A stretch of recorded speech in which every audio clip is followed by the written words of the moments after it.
जय श्री हरि। राधे राधे। आप सभी को पुरुषोत्तम मास की हार्दिक शुभकामनाएं। आज पुरुषोत्तम मास का 28वां दिन है। आज हम सुनेंगे अधिक मास की कहानी, अध्याय 28। आज शुक्रवार का भी दिन है। आइए पहले सुनते हैं माता लक्ष्मी की कथा, उसके बाद सुनेंगे अधिक मास की कथा। एक बार की बात है, लक्ष्मी जी ने ब्राह्मणों को त्याग दिया, श्राप दिया, पर ब्राह्मण हिमालय की तरह अडिग रहा। महर्षि भृगु ने क्षीर सागर में शयन करते नारायण विष्णु को पाद प्रहार कर दिया। नारायण की भी ब्राह्मणों के तप त्याग ब्रह्म तेज से परिचित है। वह न क्रोध कर ऋषि के पैर को सहलाने लगे, कहीं आपको मेरे कठोर वज्र स्थल से चोट तो नहीं लगी। परंतु लक्ष्मी ने श्राप दे दिया कि ब्राह्मण के घर में कभी नहीं रहूंगी। परंतु ब्राह्मण इतना राग द्वेष शून्य है कि यद्यपि लक्ष्मी का शाप सफल हुआ, परंतु ब्राह्मणों ने प्रत्येक शुभ कार्यों में लक्ष्मी पूजन कराते रहे। दीपावली पर लक्ष्मी का सम्मान करता रहा, परंतु नारायण का त्याग नहीं किया और न ही लक्ष्मी के पीछे दौड़ा। आखिर लक्ष्मी अब शर्मिंदा होकर ब्राह्मणों के पास आ रही है। इस विषय में एक माननीय कथा है। एक बार नारद जी महाराज विष्णु लोक गए और प्रार्थना की कि आप इस चतुर्मास में ब्राह्मण बनकर धरती के मेरे भक्तों को उपदेश देकर मोक्ष प्रदान करने चले।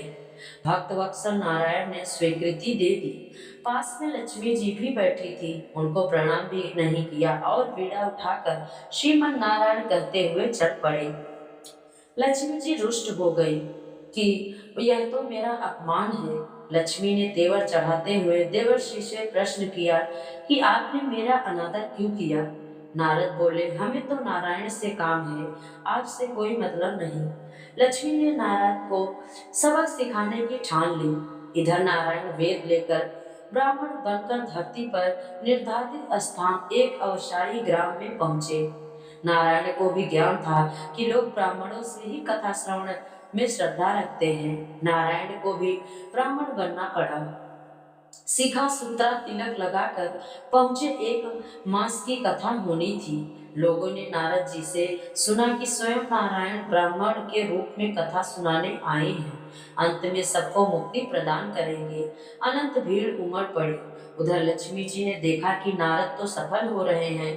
अपना प्रभाव और लोकप्रियता की शक्ति प्रदर्शन करने के लिए एक वृद्धा स्त्री का रूप धारण कर उसी ग्राम में पहुंची।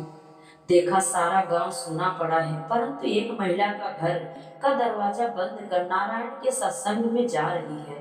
परंतु जाकर लक्ष्मी जी ने कहा कि माता जी, थोड़ा जल पिला दीजिए। माता ने गुस्से में कहा कि मुझे वैसे भी 5 मिनट की देरी हो गई है, तू भी इसी तरह चल, मोक्ष वितरण होगा। लक्ष्मी ने दरवाजा का कुंडा स्पर्श किया और सोने का हो गया। वह महिला को चकाचौंध हो गई। बस क्या था, भूल गई मोक्ष। आई देवी जी, जल का भोजन कीजिए, आराम कीजिए। लक्ष्मी ने कहा कि मैं तो इस नगर के वासियों को धनी बनाने आई हूँ, पर वह नारायण मोक्ष के दे रहे हैं। जब तक वह यहाँ मैं बांध नहीं पहुंचाना चाहती। उस घर की माता सत्संग में भागी भागी गई। कथा समाप्त हो रही थी। आयोजकों को लक्ष्मी आगमन की सूचना दी। जितने भक्त वहां बैठे हुए थे, इस ब्राह्मण को कैसे विदा किया जाए। नारद भी बहुत बड़ा दुशासन है, मोक्ष देने के लिए लोग देकर हमें मोक्ष दिला रहा है। प्रमुख लोग लक्ष्मी महारानी विद्या माता के पास पहुंचे। महारानी, कल आप सत्संग में पधारिए, उस मोक्ष देने वाले को भगा दीजिए। लक्ष्मी जी ने कहा कि आप सभी गांव गांव तक सूचना भेज दे, जिसके पास टूटा फूटा सही लोहा पत्थर मिले, यहाँ ढेर लगा दे, सबको सोना बना दूंगी। शोर मच गया। लोग अपना अपना ढेर लगा दिए। प्रातः काल नारायण जी नारद सहित मंच पर पहुंच गए। सबने प्रार्थना की कि देर नहीं करे, कृपया अभी अभी चले जाइए। नारद समझा रहे हैं कि दो भाई, 2 दिन कथा के शेष रह गए हैं, आपको मोक्ष मिलेगा। लोग उठे, नारायण का पोथी पत्रा उठाया और नारायण को धक्का देकर ग्राम से बाहर निकाल दिया। नारायण समझ गए कि लक्ष्मी अपनी अपमान का बदला लिया है। बस उसके बाद लक्ष्मी जी मंच पर पधार कर हाथ उठाया, सभी कुछ सोना बन गया। लोग हर्ष से नाच कूद रहे थे। लक्ष्मी जी ने कहा कि देखो मैं जा रही हूँ, तुमने नारायण को धक्का दिया, यह मेरे पति लक्ष्मीपति का अपमान है, इसका दुष्परिणाम भी भोगोगे। लक्ष्मी जी के अंतर ध्यान होते ही सब कुछ राख होकर ढेर बन गया। ध्यान देने योग्य है कि हमारी लक्ष्मी नारायण संस्कृति है, जिसे ब्राह्मणों ने नारी पूजा के निमित्त साथ ही लक्ष्मी के साथ नारायण की पूजा की आवश्यकता पर बल दिया है। लोग राधा कृष्ण उमा शंकर सीताराम कहकर संबोधित करते हैं, परंतु अकेले लक्ष्मी के पीछे ब्राह्मण नहीं भागता। जैसे कि आज लक्ष्मी के लिए मारा मारी हो रही है, ब्राह्मण ने सर्वदा से विद्या को ही प्रथम ध्यान में माना है।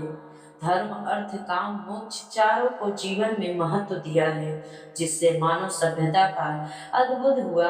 आज जितना चरित्र पतन मर्यादा हनन हो रहा है, जिसके प्रकृति नाराज है, ईश्वर सर्वोच्च सत्ता परेशान है, ऐसे समय में ही ईश्वर अवतरित होता है। शीघ्र ही ईश्वरी अवतार कल की बनकर अवतरित होने वाले ब्रह्म पर्यावरण आंतरिक पर्यावरण धर्म पर अज्ञात दृढ़ता पर गीता भी कहती है, यदा यदा ही धर्मस्य ग्लानिर्भवति भारत अभ्युत्थानमधर्ष्य तदात्मानं सृजाम्यहम्। जब जब धर्म कर्तव्य बोध और समाज सदाचार में ग्लानि होगी, अधर्म सिर उठा लेता है, मैं अवतरित होता हूँ। सावधान, यह अवतार ब्राह्मण अवतार है, किए जाओ घपले भ्रष्टाचार करते रहो, ब्राह्मणों की उपेक्षा, सबका हिसाब किताब लेने वाला आ रहा है। ब्राह्मण अपने में ब्रह्म तेज जगाओ, धर्म युद्ध की तैयारी करो। परशुराम हनुमान जी की सहित अवतार के स्वागत के लिए आलस्य त्याग कर सतयुग लाने की तैयारी करो। तो ये थी आज शुक्रवार की कथा। अब सुनते हैं पुरुषोत्तम मास की कथा। अध्याय श्रीमन्नारायण नारायण नारायण श्रीमन्नारायण नारायण नारायण लक्ष्मी नारायण नारायण नारायण श्रीमन्नारायण नारायण नारायण। प्रेम से बोलिए लक्ष्मी नारायण की जय। श्री नारायण बोले, चित्रगुप्त महाराज के वचन को सुनकर अपने योद्धाओं से बोले, यह कदर्य प्रथम बहुत समय तक अत्यंत लोभ से ग्रस्त हुआ, बाद में चोरी करना शुरू किया, इसलिए यह प्रथम प्रेत शरीर को प्राप्त कर बाद में वानर शरीर में जाए, तब हम इसको बहुत सी नरक यातना देंगे। हे भट्ट लोग, धर्मराज के गृह में यही क्रम श्रेष्ठ है। इस प्रकार चित्रगुप्त से आज्ञा प्राप्त होने पर भयंकर भट्ट लोगों ने चित्रगुप्त की आज्ञा के अनुसार शीघ्र वैसा ही किया और उस ब्राह्मण को पीटते हुए प्रथम प्रेत शरीर में करके फल रहित वन में रखा। वह ब्राह्मण प्रेत योनि को प्राप्त कर उस निर्जन गहन वन में क्षुधा तृषा से अत्यंत व्याकुल होकर भ्रमण करने लगा। प्रेत योनि में होने वाले दुख को भोग कर बाद में फलों के चोरी करने से होने वाली वानर जात योनि को हो गया। सुंदर शीतल जल और छाया फल पुष्प से युक्त जम्मू खंड के मनोहर सुंदर कालंजोर पर्वत पर वहां इंद्र से बनाया हुआ उत्तम कुंड है, मानसरोवर के समान पवित्र, सत्पुरुषों से सेवित, पापों का नाश करने वाला, देवताओं को भी दुर्लभ मृत तीर्थ नाम से प्रसिद्ध था, जिसमें श्राद्ध करने से पितर लोग सतगति को चलते हैं। वहां पर देवता लोग दैत्यों के भय से मृग होकर निरंतर निर्भय स्नान करने लगे, इसलिए विद्वान लोग उस कुंड को मृग तीर्थ कहते हैं। मनुष्य शरीर को प्राप्त कर यह ब्राह्मण वहां पर फलों की चोरी करने के पाप से प्रथम वानर शरीर को प्राप्त हुआ। नारद मुनि बोले, लोक्य को पवित्र करने वाले रमणीय मृग तीर्थ में पाप कोटि से युक्त उस वानर कैसे वास करता हुआ, हे नाथ, हे तपोधन, मेरे मन के संदेह को काटो, क्योंकि आपके समान गुरुजनों का हमने शिष्यों के विषय में कभी भी योग्य नहीं होता है। सूत जी बोले, हे विप्रलोक, इस प्रकार नारद मुनि से प्रेरित होने पर अत्यंत प्रसन्न तपोनिधि नारायण भगवान नारद मुनि का सत्कार करते हुए बोले, कोई चित्रकुंडल नाम का महान वैश्य था। पतिव्रत धर्म में परायण तारका नाम की उस वैश्य की स्त्री थी। उन दोनों ने भक्ति से पवित्र श्री पुरुषोत्तम मास का व्रत किया। जब पुरुषोत्तम मास का व्रत करते उन दोनों का पुरुषोत्तम मास बीत गया। अंतिम वाले दिन के आने पर स्त्री के साथ हर्ष से युक्त श्रद्धा पूर्वक चित्र कुंडल ने उत्थापन किया। पुरुषोत्तम मास के उत्थापन विधि करने के लिए वेद और वेदांत को जानने वाली गुणी स्त्री सहित ब्राह्मणों को बुलाया। हे नारद, वहां पर धन के लोभ से करदर भी आया। उद्धापन विधि के पूर्ण होने पर चित्रकुंडल ने बहुत बड़े दानों से उन सपत्नी ब्राह्मणों को प्रसन्न किया। उस समस्त ब्राह्मणों को प्रसन्न होने पर भूसी दक्षिणा को दिया। उस दी हुई भूषणी दक्षिणा से प्रसन्न अन्य सब ब्राह्मण गृह को चले गए, परंतु अत्यंत लोभी कदर्य उस वैश्य चित्रकुंडल के सामने रोता हुआ खड़ा हो गया और विनय से नम्र होकर गदगद वाणी से बोला, हे चित्रकुंडल, हे वैशेष्य, हे भक्ति भगवत के सूर्य, आपने पुरुषोत्तम मास का व्रत विधि से अच्छी तरह किया। इस तरह पृथ्वी तल में कहीं पर किसी ने नहीं किया। आप कृतार्थ हो, सर्वदा भाग्यवान हो, जो तुमने परम भक्ति से पुरुषोत्तम भगवान का सेवन किए। तुम्हारे पिता धन्य हैं और तुम्हारी पतिव्रता माता धन्य है, जिन दोनों ने तुम्हारे समान हरिवल्लभ पुत्र को पैदा किया।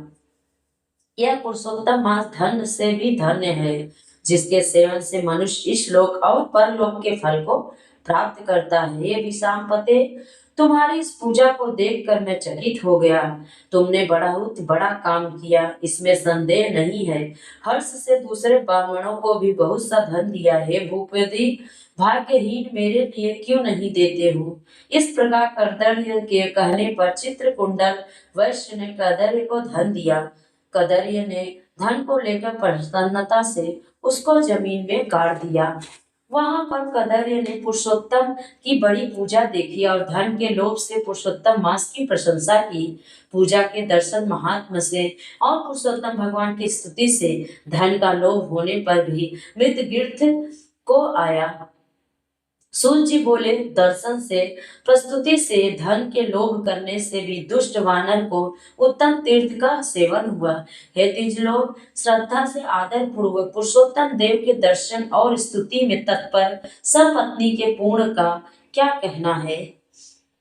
नारद मुनि बोले, हे ब्राह्मण, सुंदर वृक्षों से सुशोभित सुंदर शीतल जल वाले मनोहर घनी छाया वाले वन में उसके रहने का कारण क्या है, सो आप मुझसे कहिए। श्री नारायण बोले, हे नारद, तुम सुनो, सुनने की इच्छा करने वाले तुमको मैं कहूंगा।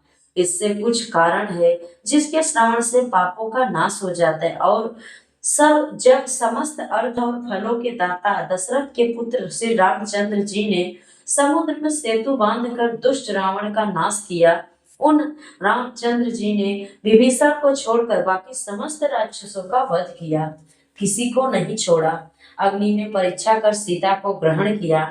ब्रह्मा, शंकर, इंद्र देवता रावण के वध से प्रसन्न होकर बोले कि हे राम, तुम वर को मांगो। ऐसा करने पर भक्तों को अभय करने वाले श्री रामचंद्र बोले, हे देवता लोग, यदि इस समय वरदान देना है तो सुनो। यहाँ पर राक्षसों से सूर्य वानर मारे गए हैं, उनको हमारी आज्ञा से अमृत वृष्टि कर शीघ्र जिला दो। यह कहकर ब्रह्मा, शंकर, इंद्र देवताओं ने अमृत की वृष्टि करके वानरों को जिंदा कर दिया। तदंतर वे जयशाली समस्त वानर जीवित हो गए और चिरकाल तक शयन कर उठे हुए के समान देखने में आए। रामचंद्र चारों तरफ बैठे हुए समस्त वानरों के साथ पुष्पक विमान पर सवार होकर प्रसन्न मुख कमल वाले सपत्नी रामचंद्र बोले, हे सुग्रीव, हे हनुमान, हे तारात्मज, हे जामुन, वानरों के साथ आप लोगों ने मित्र का समस्त कार्य किया। आप लोग उन वानरों को आज्ञा दो जिसने यहाँ से आप लोगों की आज्ञा पाकर वानर अपनी अपनी इच्छा अनुसार जंगलों में जाए।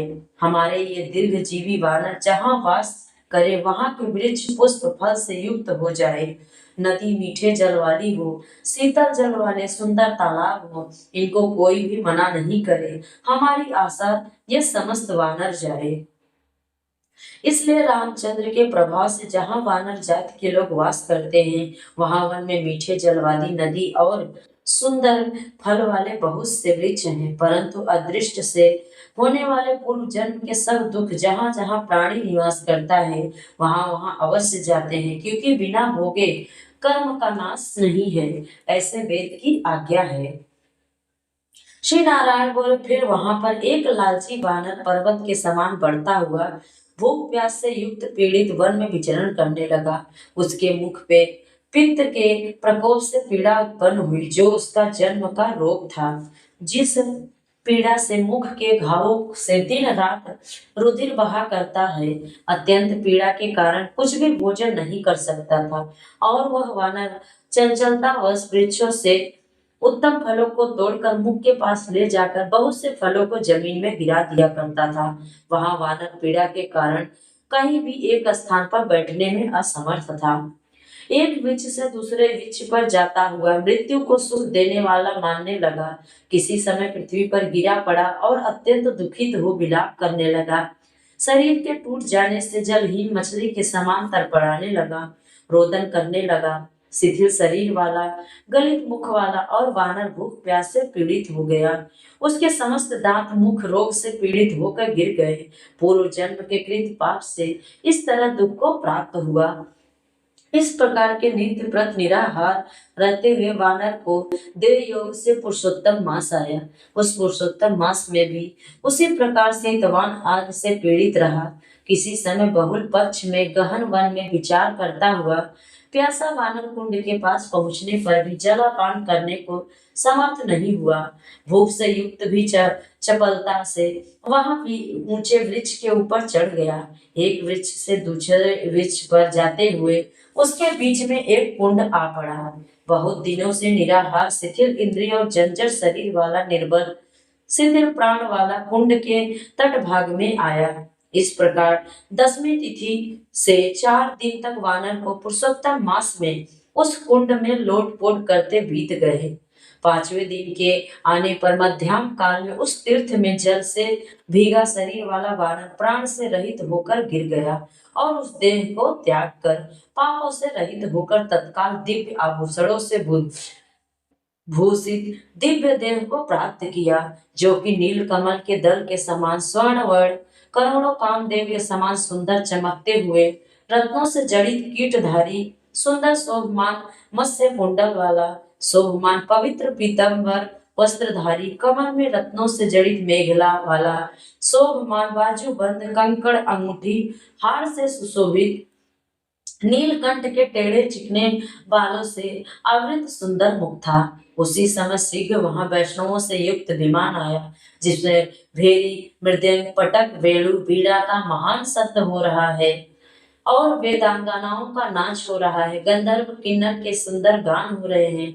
ऐसे उस विमान को महाभाग दिव्य देहधारी वानर देखकर अत्यंत विस्मय को प्राप्त वो कहने लगा कि पातकी, मेरे को यह सुख कैसे हुआ? यह विमान सुख बड़े पूर्ण आत्मा को ही होना चाहिए। इसके बाद कोई देवांगना उसके ऊपर चंद्रमा के समान श्वेत का छत्र को धारण करती हुई, कोई 2 अप्सराएं हर्ष से उसको दोनों तरफ चामर को डुला रही हैं, कोई हाथ में पान लिए खड़ी हैं और उसके सामने अप्सराएं नाच कर रही हैं, कोई गंगा जल से भरी हुई झाड़ी को लिए खड़ी है, कोई उसके सामने खड़ी गाने बजाने में तत्पर है। इस प्रकार से उस वैभव को देखकर चित्र में बने हुए में समान निश्चल हो गया। यह क्या है? मुझ दुष्ट पातकी को कुल को किस पूर्ण से यह सब प्राप्त हुआ? मेरा कुछ भी पूर्ण नहीं है जिसमें मैं हरि भगवान के परम पद को जानूं। श्री नारायण बोले, इस प्रकार तर्क करते हुए कदर ने सुख का बहुत बड़ा खजाना दिव्य विमान को सामने देखकर आश्चर्य किया। बाद हरि भक्तों ने उस कदर का हार्दिक अभिप्राय जानकर उसके सामने विनय पूर्वक हाथ जोड़कर उसके चरणों में नमस्कार कर वानर शरीर को त्यागे हुए उस कदर को सुंदर वचन कहा। तो ये थी आज की पुरुषोत्तम मास की कथा। आप सभी को कथा अच्छी लगे तो लाइक शेयर और चैनल को सब्सक्राइब जरूर करें। कमेंट में जय लक्ष्मी नारायण जरूर लिखें। जय श्री हरि।